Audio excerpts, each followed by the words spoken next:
Constructing hypothesis. This is very important. First of all, we should know the definition of hypothesis. According to Webster's dictionary, a preposition, condition, or principle which is assumed, perhaps without belief. Again, assumed, not belief, in order to draw out its logical consequences, and by this method to test its accord with fact which are known or may be determined. A preposition, condition, principle, whatever it is, it can be a preposition, a condition, or a principle which is assumed. Remember this, in research we always start research with assumption.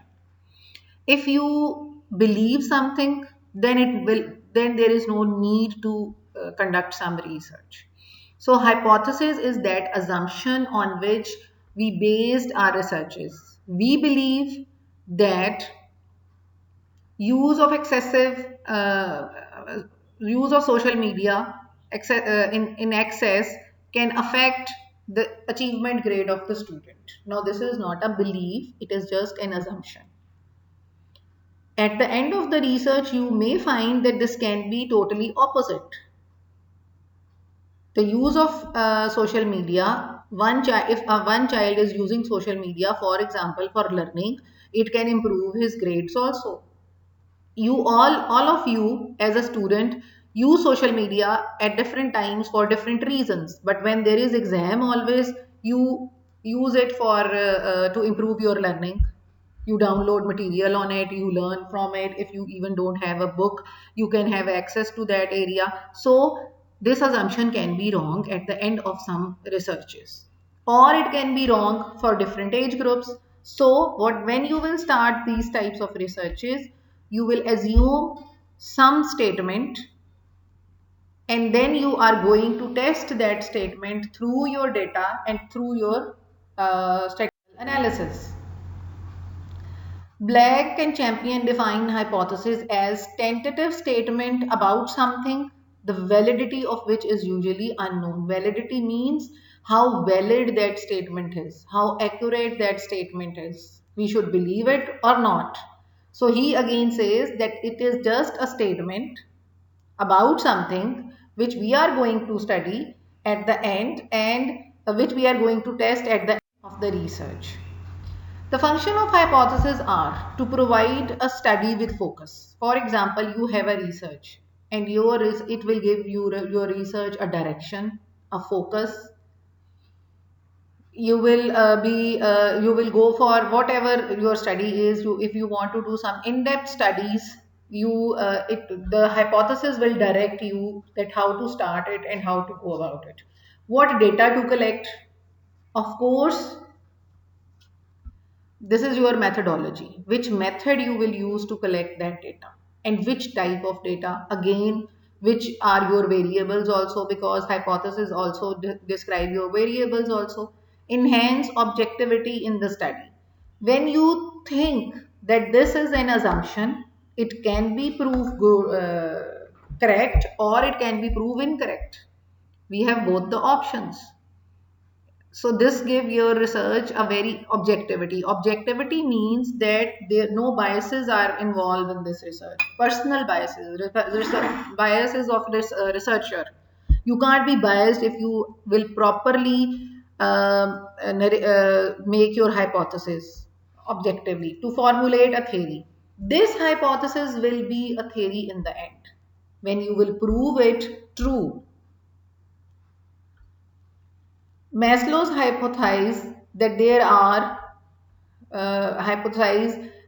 are basic human needs are physical needs, security need, then love and affection needs, self-esteem need, and then self-actualization. These five needs. And then when with his researches, when it will prove true, it become a theory. So whatever you will hypothesize, that will become a theory, and it will be a new it will be new addition in the existing body knowledge. So what are the characteristics of hypothesis? Because it's a statement, so a hypothesis should be simple, specific, and conceptually clear. I told you again and again that your thesis, you are not going to read your thesis in future. You are writing a thesis for your future uh, friends or class fellows. So it should be very simple, specific, and clear.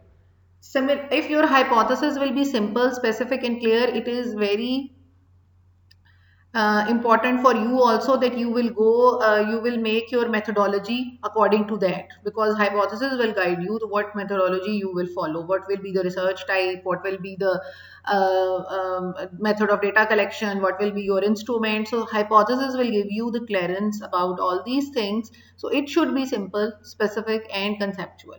A hypothesis should be capable of verification. Of course, we are going to apply statistics on hypothesis. So it should be there should be for example provision for applying that statistical analysis. We always apply statistical analysis on hypothesis because to verify our hypothesis. In research we have hypothesis to apply statistical analysis. A hypothesis should be related to existing body of knowledge. Always hypothesis always generated from literature review.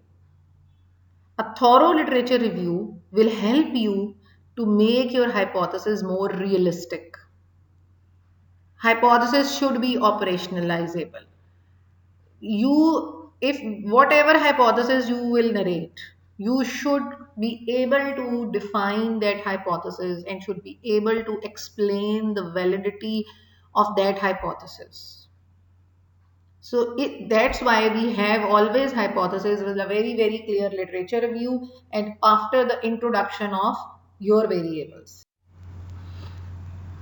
Okay, next we have research hypothesis and alternate hypothesis. Research hypothesis is further classified as null hypothesis, a hypothesis of difference, a hypothesis of point prevalence, and a hypothesis of association. Research hypothesis is we always narrate null hypothesis. How we will narrate null hypothesis? When we will study two things, we will say there is no significant difference in level of achievement of the students who use social media more and those who use social media less. We want to say that there is no significant difference. This level of significance is always tested with statistical analysis. If there will be a significant difference between two variables, we will call it that there is 0.05 significant difference or 0.01 significant difference. We call it a hypothesis of difference also. A hypothesis of difference will say that this thing is different from this thing. Achievement grade of the student who use less social media is different from those who use more social media, or the achievement grades are high for those students who use less social media.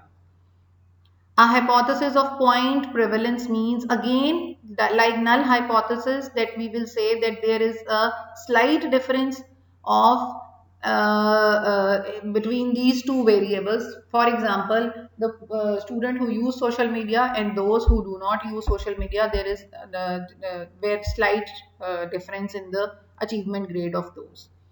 A hypothesis of association. Now this is a different type of hypothesis where we associate one thing with the other thing.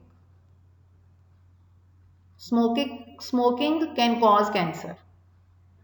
So there is association between these two things.